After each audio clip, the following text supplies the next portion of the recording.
माता पिता अपनी संतान के बैरी हैं जो अपनी संतान को शिक्षित नहीं करते। अशिक्षित व्यक्ति बुद्धिमानों की सभा में उसी प्रकार सम्मान नहीं पाता जिस प्रकार हंसों के झुंड में बगुला। आचार्य चाणक्य ने यह अति उत्तम बात कही है कि माता पिता को अपनी संतान को अत्यधिक सुविधाएं लाड प्यार नहीं देना चाहिए, उनकी शिक्षा के प्रति ध्यान देना चाहिए। जो माता पिता बच्चों की शिक्षा का ध्यान नहीं रखते वे बैरी समान हैं।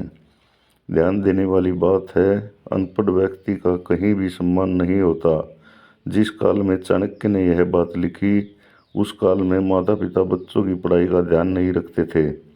आज के युग में भी ऐसे माता पिता हैं, तब तो वह पढ़े लिखों की सभा में मूर्ख हैं।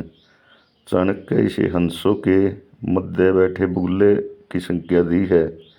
उस समय जब युवावस्था में पढ़ाई लिखाई का अभाव बच्चे की उन्नति में बाधा डालता है तो बच्चा इसका दोष माता पिता को देता है कि हमारे माँ बाप ने अपना फर्ज सही नहीं निभाया।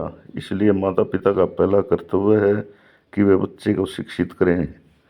चाणक्य कहते हैं, पत्नी का वियोग, स्वजनों द्वारा किया गया अपमान, किसी का कर्ज न चुका पाना अथवा किसी का कर्ज शेष रह जाना और चेष्टा करने पर चुकाया न जाना, दुष्ट अहंकारी की सेवा करना, ये ऐसी पीड़ा और कुछ दुख जो व्यक्ति को जीवन भर चलाते रहते हैं। गरीबी भी उस आदमी को इतना दुख नहीं पहुंचाती जितनी पीड़ा उपरोक्त बातें पहुंचाती हैं।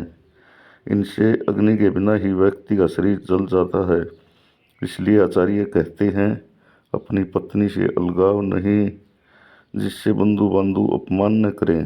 किसी का कर्ज थोड़ा थोड़ा करके चुका देना चाहिए।